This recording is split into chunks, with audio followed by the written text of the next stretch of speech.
Paul almost made a very serious spiritual mistake in Romans 7:18. As we'll see, he avoids it, but if you don't understand the error, chances are you might make it. Thanks for listening to The Art of Grace, a podcast devoted to teaching about the grace-filled Christian life. Now here's your host, Sean Lazar.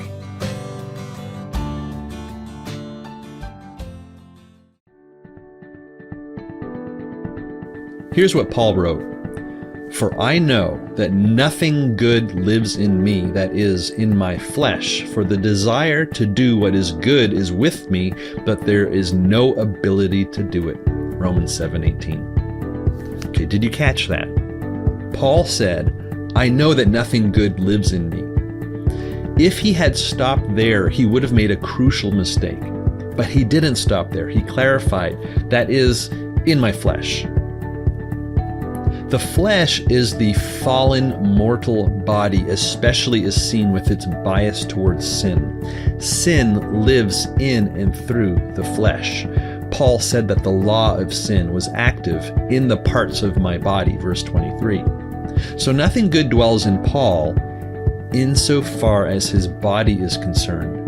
If Paul stopped there, he'd be making a huge mistake.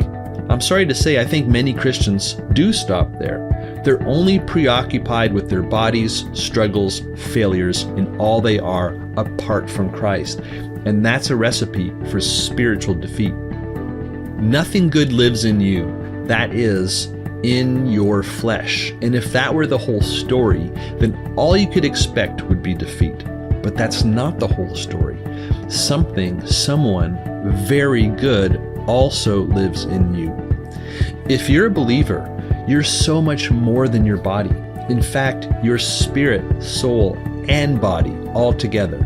And that's important because when you believed, you were born again. Your body didn't change. Your flesh didn't change. Instead, the Holy Spirit gave birth to your human spirit, John 3:3, indwelling it, John 14:7, along with Christ indwelling you, Colossians 1:27, all of which makes you a temple of God, 1 Corinthians 3:16. In other words, while nothing good dwells in your flesh, the source of all love and goodness dwells within you in your spirit. That's the bigger picture that sets the stage for Paul's victory story in Romans 8, in contrast to his defeat story in Romans 7. There are two forces at work in you.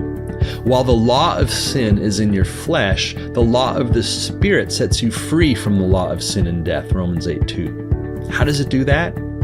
I've heard it illustrated in terms of an airplane. The laws of weight and drag tend towards keeping a plane on the ground. And if that's all you had, that's all you'd experience. But there are other laws, such as the laws of thrust and lift. When a plane has the correct wing shape and produces enough thrust, those laws describe how it can lift off the ground and soar over the earth. Similarly, the law of sin and death in your flesh has a downward pull on your life. But if you live by the power of the Spirit, this is all in Romans 8, resting in Him like a passenger in a plane, you'll experience flight, that is, victory over sin. The flesh is still there, and it's still pulling you down and never gets eradicated in this life, but the thrust of the Spirit counteracts the pull of the flesh, and you can go soaring. So you can live a holy life, free from sin, free from the experience of slavery to sin, by letting Christ live a holy life through you. So it would be a major mistake to build your spirituality around what is true of your flesh without considering what is true of your spirit. So here's your thought for the day. You can't be occupied with Christ within you if you don't know He's there.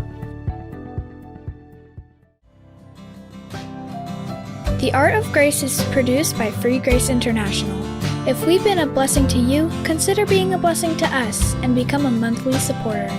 You can donate at www.freegrace.in.